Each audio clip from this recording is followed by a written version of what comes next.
TunePocket.com.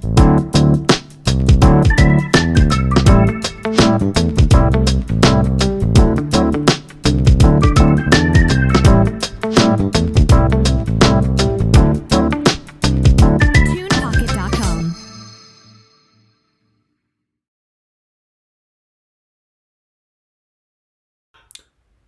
Good morning.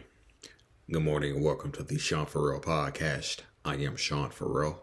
God is great all the time. All the time, God is great. And let's not waste no time. Let's get right into it. Signs someone's depression is setting in. The individual lacks enthusiasm and concern. They often say, "I'm okay," when asked how they're doing because it takes too much energy to explain how they're really feeling. They say, "I'm tired a lot," or exhausted a lot more than normal. They smile briefly, then assume a blank expression shortly thereafter. They become more quiet than they usually are. They sometimes have a hard time maintaining eye contact. Some lose their appetite, others overeat. They isolate themselves and often express the desire to be alone.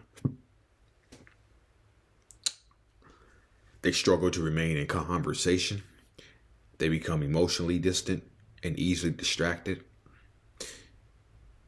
They sometimes neglect their environment and appearance because their energy level is at an all-time low, and their responses become shorter.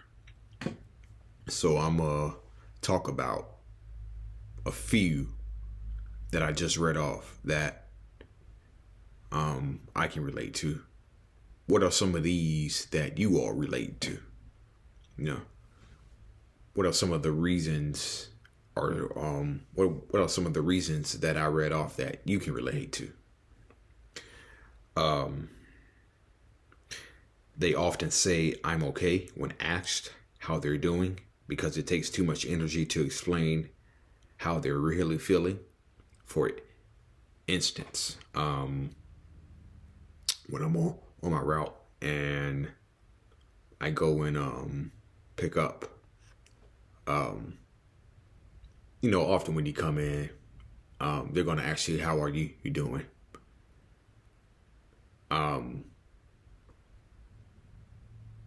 They say, "I'm okay," but I usually just say fine and keep it moving. And with them not fully knowing what I'm dealing with mentally. And they often say, "I'm okay," when asked how they're doing because it takes too much energy to explain how they're really feeling. That sign right there kind of ties in with the last one I read off. Their responses become shorter.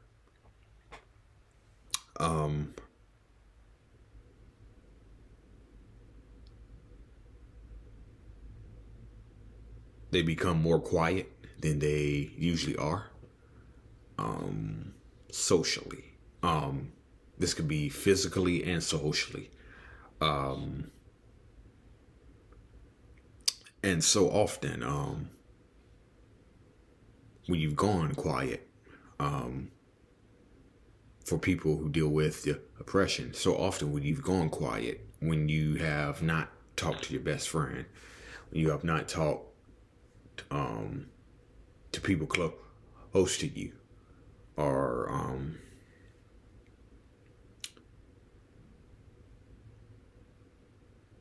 you go quiet, and I don't know how it is for you all, but there's a sense of guilt that begins to come upon me, and that sense of guilt is asking you questions like, is this right to really be going quiet on my best friend? Is it really right to not text he or she back? Is it right you're asking yourself these questions. Or I ask myself these questions. Are you being mean? Are you being cruel? Are you being heartless? When all along, it's just that your depression is just making it hard for you. Hard for you to do anything. And it just slows you down in every aspect of your life. Mentally, physically, emotionally, socially. So you're so drained and tired that you can't even muster the energy to even text a friend. Can't even muster the energy to explain how you're feeling. Yesterday,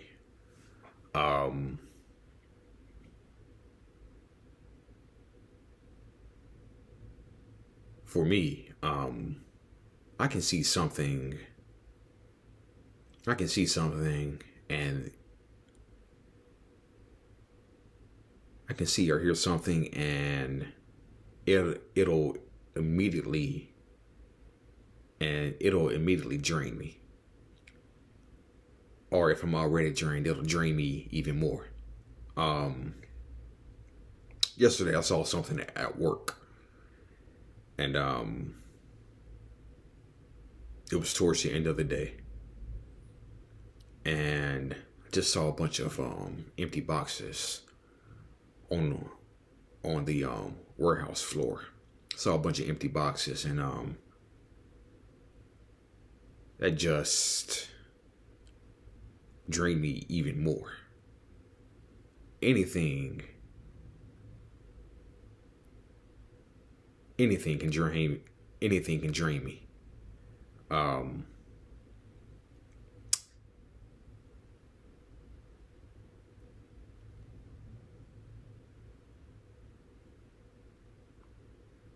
I was already drained from working in the heat all day. Okay. Now, the slightest thing causes you to feel even more drained. And when I got home yesterday, I didn't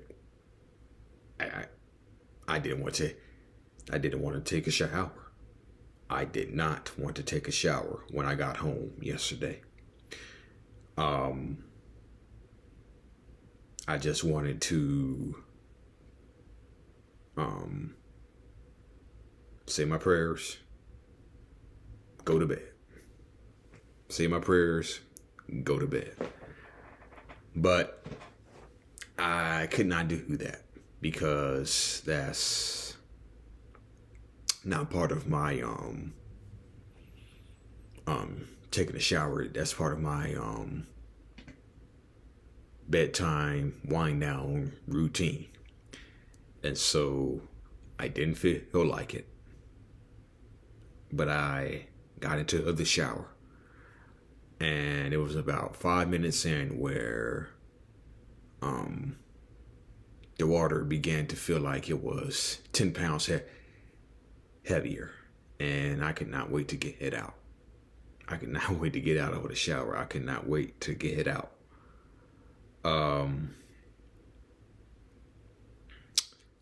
But they become more quiet than they usually are.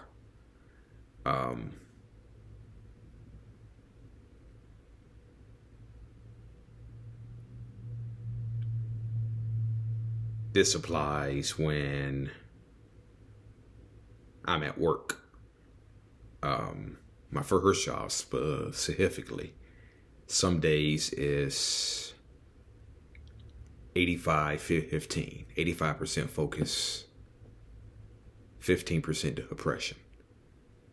But then other mornings, it can be the reverse. It can be 15% focus, and then it can be 85% depression. But since I'm so quiet, anyways, probably can't tell. Probably can't tell the difference. But hey,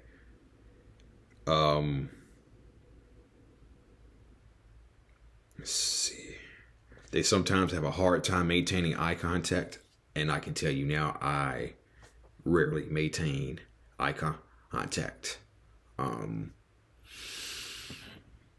I can maintain eye contact for a few seconds. That's all I can do. It's something I'm working on, but I asked one of my friends, what do they notice about me? And one of what do they notice about me that makes me that kind of signals to you that I'm depressed? And one of the first things that came out of their mouth was, "You rarely make eye contact." So,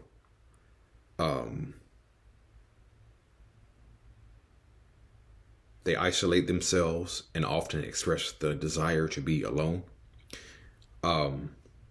From sitting in a dark room for me, is one or two things.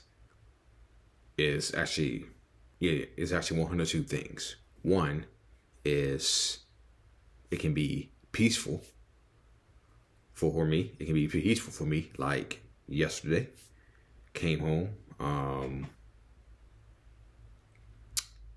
said my prayers. Then I just sat in the dark because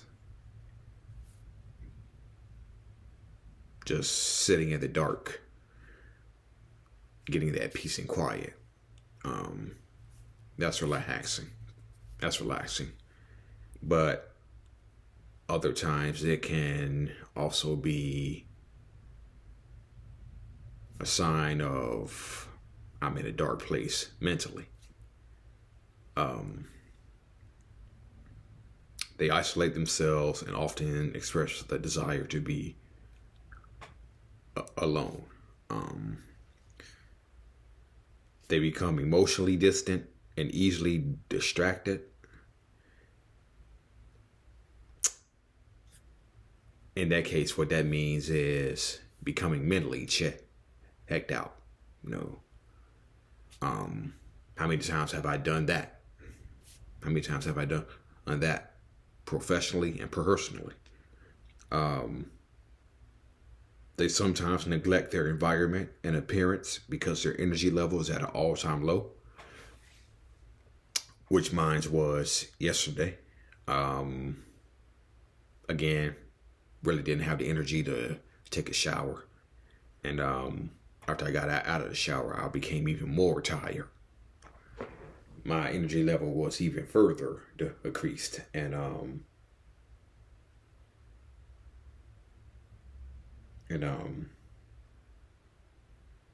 depression is hell. Depression is just absolute hell. I saw a post by no, who was it? I forgot.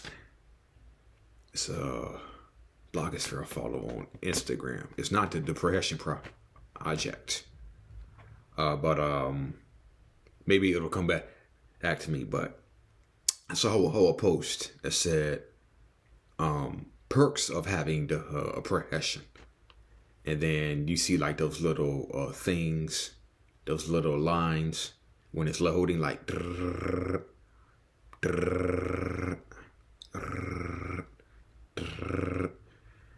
And I kept on moving the slides, and there were no perks. Translation: there are no perks to having the oppression. It's just so hard to pull yourself out of mentally, out of a dark mental place. Just go ask my girl Chloe Bellerby. I hope I didn't butcher your name, Chloe. She's always posting on Instagram. She's always posting on Instagram saying stuff like, you're needed. I'm glad you're here. I'm proud of you. And